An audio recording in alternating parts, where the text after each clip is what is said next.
combined, we'd be looking at close to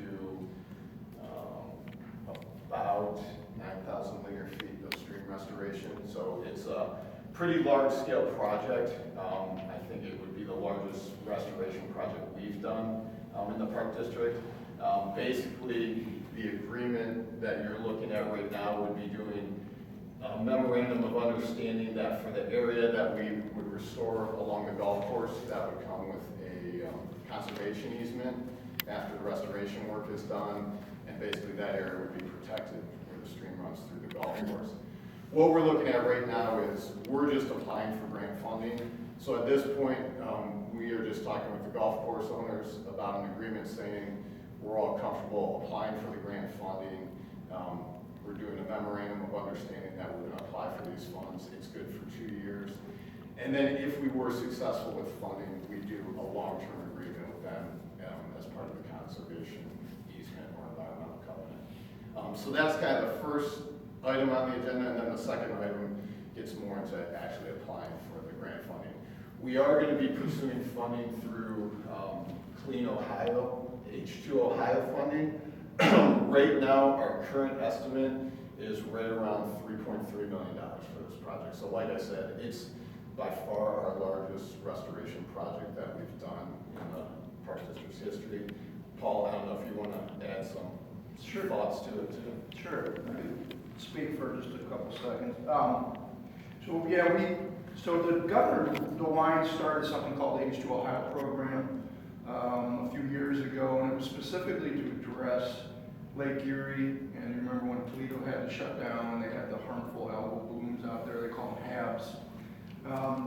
And it's to address nutrient enrichment in Lake Erie, specifically phosphorus and nitrogen, but we have our share of that kind of issue actually in Bass Lake as well. And so we sat down, I had conversations with the state, the DNR folks that run this program, and they said, Paul, let's sit down and have a meeting with Matt and out at Bass Lake, and this was a couple months ago, maybe now almost, and they said, this sounds like a perfect opportunity to get some funding. They have right now $12 million for the Central Basin of Lake Erie, and then they have $16 million specifically in a new program for rivers and streams, which, that's a $28 million available for funding projects addressing nutrient problems. And Bass Lake certainly, like I said, has some of those issues that we've documented over the years that we can certainly talk about. Yeah, and we've dealt with Woody Brook Road has been an issue, that culvert. Think about it, like half of Chardon Square, half of Chardon drains to basically one culvert or two culverts. And we get these big rain events, we're going to have flooding. So there's always flooding issues on Woody Brook Road, which we'd love to address and kind of tackle. I think it's going to be, definitely, we're looking at the phosphorus and nitrogen, reducing those, but also the other great benefit is habitat related. So we'll create some really good wildlife habitat in addition to addressing flooding and reducing some of the nutrients that are causing harmful algal blooms that we have in Bass Lake as well. So kind of as Paul mentioned, to give you a sense, so during a 100-year storm event, the peak flow at this area generates about 800 cubic feet of flow per second, and then during a 10-year storm, that's about 400 cubic feet of water flowing through there per second. So a lot of water is kind of coming through that area. So what we're looking at is giving that ability to kind of get through there and spread out, and then slowly kind of drain down through Bass Lake. So, any questions? So specifically, as John mentioned, the item for the board is just the agreement for a memorandum of understanding with the golf course owners. I think Todd did review this too, so if you guys have any questions. And as is typical of a project of this type, we'll be receiving assistance from our partner organizations, Sugar River Watershed Partners. This is what they do day in, day out. They've been a big help on our stream and well restoration projects. this issue of Woody Brook Road flooding and the nutrient loading has been discussed since the acquisition, the General Park District acquisition of Bass Lake. So we're fortunate that Governor DeWine has appropriated some money for projects like this. So we think it's a good project, and the community is on board. Charlie's Golf Course is willing to enter into this agreement. So with that, hearing any questions or any discussion, I'll entertain a motion to approve. Thank you, Howard. Thank you, Les. Any other questions? None. Call the vote. Mr. Greeno? Yes. Mr. Stein? Yes. Ms. Carnabucci? Yes. Mr. Bates? Yes.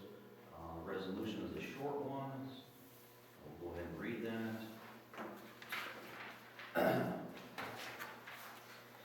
Item on the agenda is Resolution 12, 2023, H2 Ohio funding, whereas the state of Ohio, through the Ohio Department of Natural Resources, administers financial assistance for water quality improvement projects through the H2 Ohio Wetland Grant Program, whereas Geauga Park District desires H2 Ohio funding. Therefore, be it resolved by the Geauga Park District Board of Park Commissioners as follows. The Geauga Park District approves filing an application for H2 Ohio funding. That John Boros, Executive Director, is hereby authorized and directed to execute and file the application with the Ohio Department of Natural Resources and to provide all information and documentation required to become eligible for possible funding.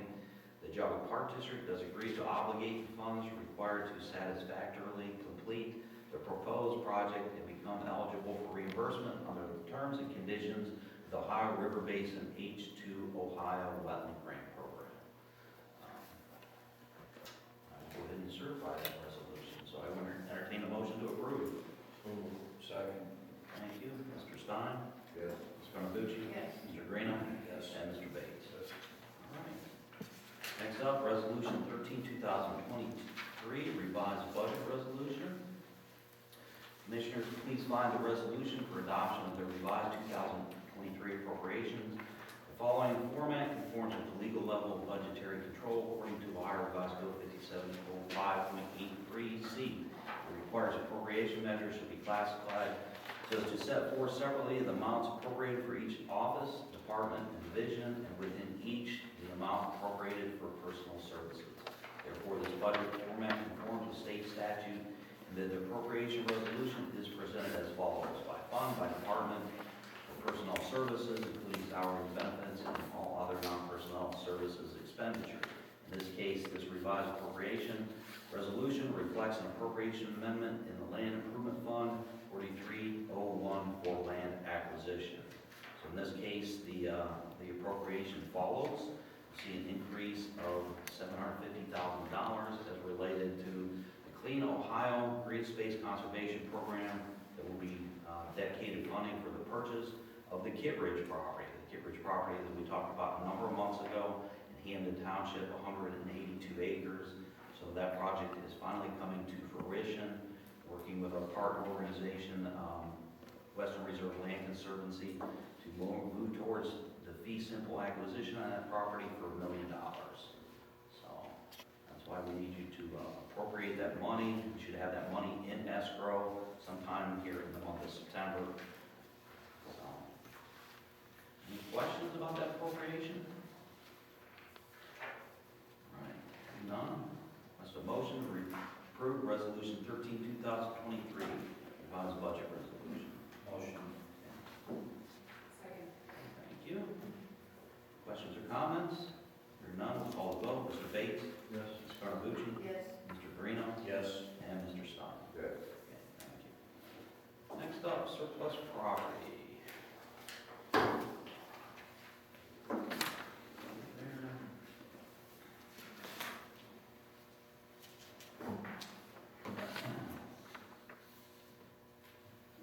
With that records disposition and the move to electronic records, disposing of some old filing cabinets. So, what's the motion to declare this item surplus property?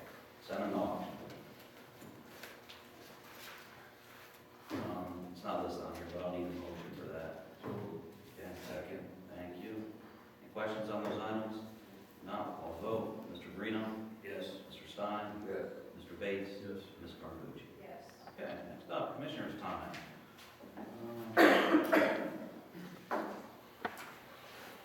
We'll start with, out of the marketing department. As we shared last month, we could get a few things ready here. As we shared last month, Jock Park District has been running dual digital advertising campaigns throughout the summer, and as teens began returning to school, the campaign targets ages 12 to 17, and their families finished up on Saturday. Two 15-second videos about Big Creek Park's mountain biking